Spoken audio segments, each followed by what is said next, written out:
This plane flies, but it's too light, too fast, and too uncontrollable to be used. We need it to slow down. The airframe achieves flight, but it lacks the mass and the drag necessary for utility. So the objective is clear: decouple the speed from flight and slow the physics down.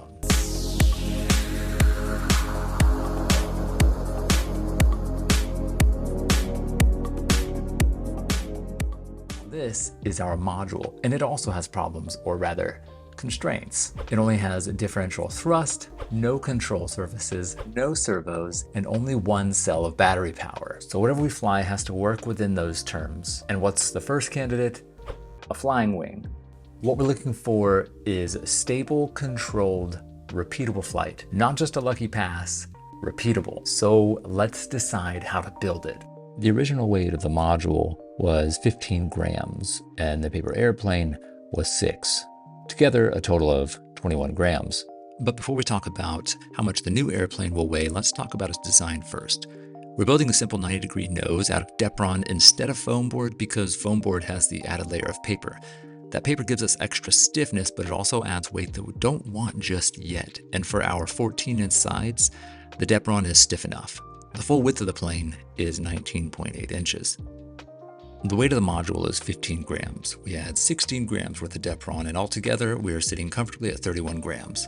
So we've added 10 grams to the airplane, which gives us tons of extra mass, and with 98 square inches, we have much more wing area as well. We're going to cut the center to create a small dihedral, nothing extreme, just something around 8 or 9 degrees to give us stability and natural correction when the airplane is in motion. Finally, we find the natural center of gravity without the module, which is about 8 centimeters from the rear. We tape the module to that spot and take our maiden flight.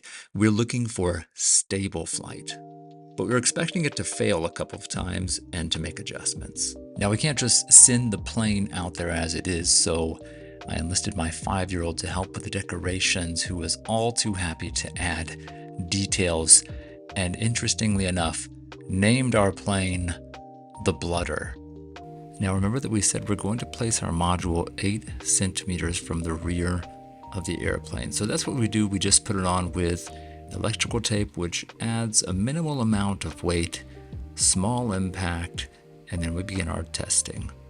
Now, this being science means that we're going to test this aircraft multiple times. So not just once, but we'll test it 3 times to ensure that our failures are actual failures. And we determine that this is accurate. We fail 3 times, and you can tell that the center of gravity is far to the rear. So we're going to move it forward from 8 centimeters all the way up to 14 centimeters from the rear of the airplane, just to see what happens. And we anticipate failing again, but we'll see. So it's worth it to parse this out to show exactly what's happening with the aircraft and why it flips over backwards, or why it might tilt forward and have no control.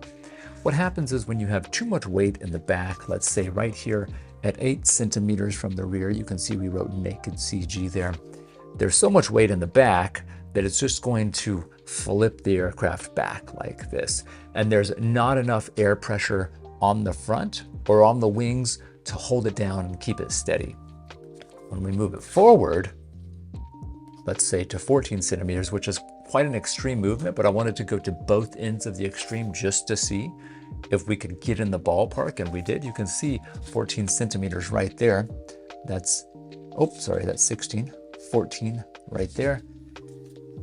What that does is it balances out.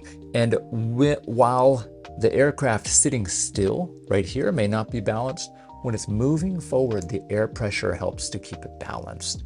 And that's what we're looking for. Now, if we were to move it even farther forward, it would be so nose heavy that we would see the airplane doing this, and it would also have no control, which is not what we want. So we're going to put it somewhere in the middle, 14 centimeters, and that will enable us to have complete control.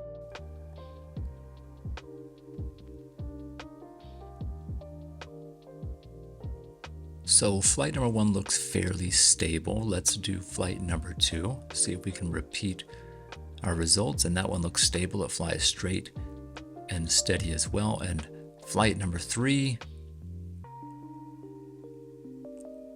Coming right at the camera. And about as stable as it can get. And here's a side view of each of those 3 flights. You can see how the plane is flying steady, that whenever it makes one movement to the left or the right, it self-corrects, and it's got a slow trajectory, slowly moving towards the ground, which is exactly what we want. So we have stable, controlled, repeatable flight, which is exactly what we were looking for. But there's one more problem. We're going straight. We want to know what it's like to turn. Remember, we have no ailerons. We have no servos.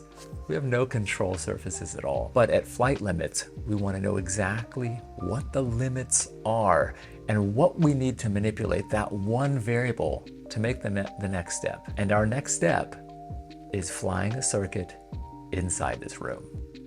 I'll see you next time.